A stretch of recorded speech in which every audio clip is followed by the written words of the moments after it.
გამარჯობათ მეგობრებო, ეს არის ქათმის ფილე. მინდა უზბეკური ფლავის მომზადება შემოგთავაზოთ შემეული ვარიანტი. მე სტაფილოს გარეშე ვაკეთებ, არ უყვართ ჩემშვილებს სტაფილო. მოკლედ, დავჭრი მე ახლა ამას კუბიკებად, ვიდეოში ვერ გაჩვენებთ დაზიანებული საკმაოდ ღამად გაჭრილი თითის გამო. დავჭრი მე ახლა ამას კუბიკებად, პატარა კუბიკებად ჯობია. ჩავყრი ღრმა თუჯის ტაფაში და რაც ყალით შეყვება გარეცხვის დროს, იმ წყალსთან ერთად დავდგავ, დავახურავ თავსახურს და რომ მოიხარშება, გაჩვენებთ როგორ ვაკეთებ უზბეკურ ფლავს. ესე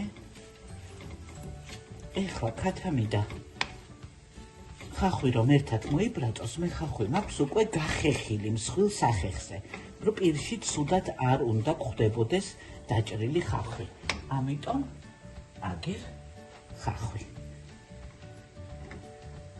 გახეხილი და აი ნახევარს ვავატებ.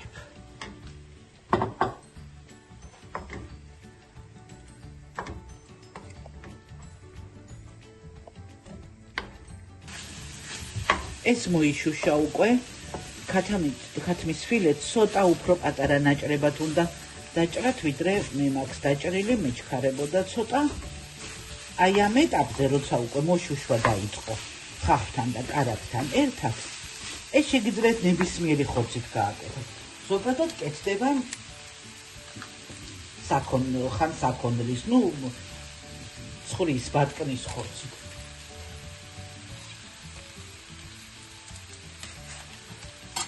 აი ამ ეტაპზე ვაყრით იყიდება სპეციალური სუნელი. აი აწერია ფლავის სუნელი.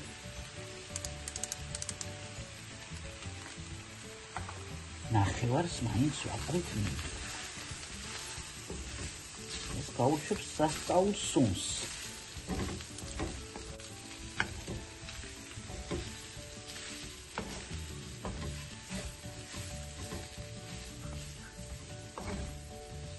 აი სუნელმა როცა გაუშვა თავისთვის დამახასიათებელი სუნი, აი ამ მომენტში ვასხავ წყალს. წყალს ვასხავ დაახლოებით ლიტრი და 200 გრამი, იმიტომ რომ ნახევარი კილო ბრინჯი მაქვს უკვე წყალში დამბალი. 1 საათით ადრე მაინც უნდა დაალბოთ წყალში ბრინჯი. მარილსაც აქვე უზავ.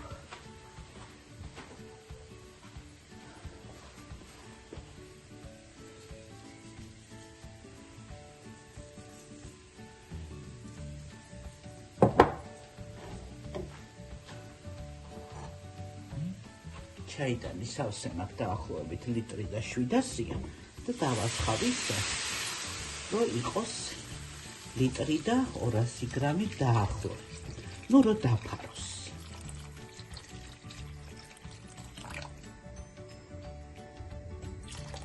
აი ესე.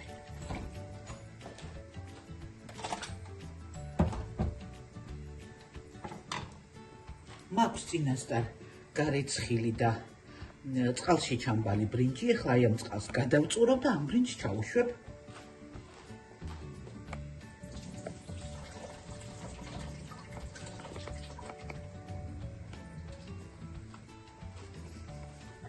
აი ამ ბრინჯს გადავანაწილებ, აი ესე, რომ ყველგან განაწილდეს.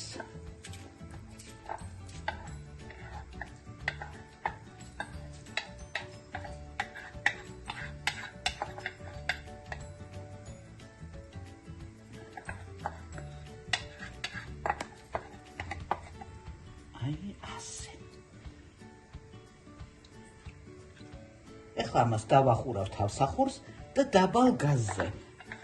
დაახლოებით ნახევარი საათი, შეიძლება ცოტა მეტიც.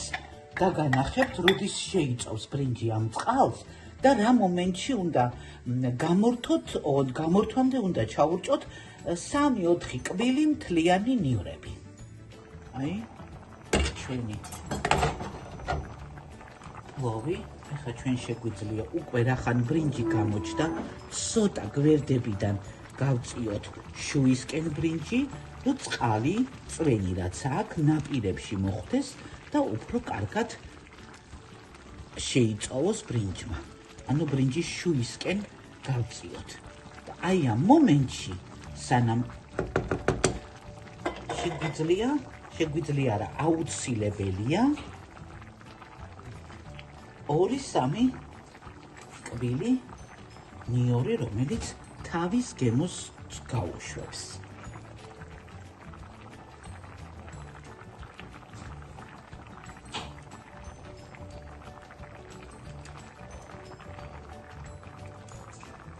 თლიანი ნივრები არ არის აუცილებელი, დაჭრილი ნივრები. აი ესე.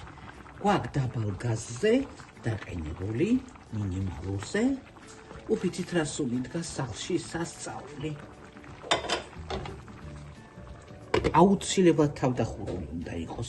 ბოლოს გაჩვენებთ სულ ცოტა წვენი, რომ დარჩება, სულ ცოტა ვაფარებთ ჩაის ტილოს, ვახურავ თავსახურს, რომ იმ ჩაის ტილომ შეიწოვოს დანარჩენი ნესტი, სისველე თუ რამე დარჩება და გამოვთავ. ამასაც გაჩვენებთ. აი ჩვენი პლოვი. სითხე ჯერ კიდევ აქვს. ზოგადად რა მინდოდა მეთქვა, როცა ხავსს და ხორცს ვშუშავ ერთად, ბევრი წესით უშვება, მაგ დროს სტაფილოსაც გახეხილს. უბრალოდ შემშულებს არ უყვართ გახეხილი სტაფილოთი და ამიტომ აი ნახეთ, წვენი უკვე ძალიან ცოტა დარჩა, მაგრამ ეს სულ უნდა შეიწოვოს. ამიტომ ეს რო შეიწოვოს და ბრინჯიც მარცვალ იყოს, ვაკეთებ ესეთ რაღაცას. აი ჩაის ტილო. ჩაის ტილო, რომელსაც შემოვახვევ თავსახურს. აი ესე დავაფარებ ამ უკეცავ ბოლოებს და დაახლოებით ესე მჭიდროდ დავაფარებ. აი ეს ტილო შეიწოვს, ჩაის ტილო სუფთა შეიწოვს დანარჩენ სითხეს. და მინიმუმზე მაქსიმუმ 5-7 წუთი, 10 წუთიც კი არ უნდა, დანარჩენ სითხეს შეიწოვს, გამოვთავ და всё, ჩვენი უზბეკური პლოვი მზად არის.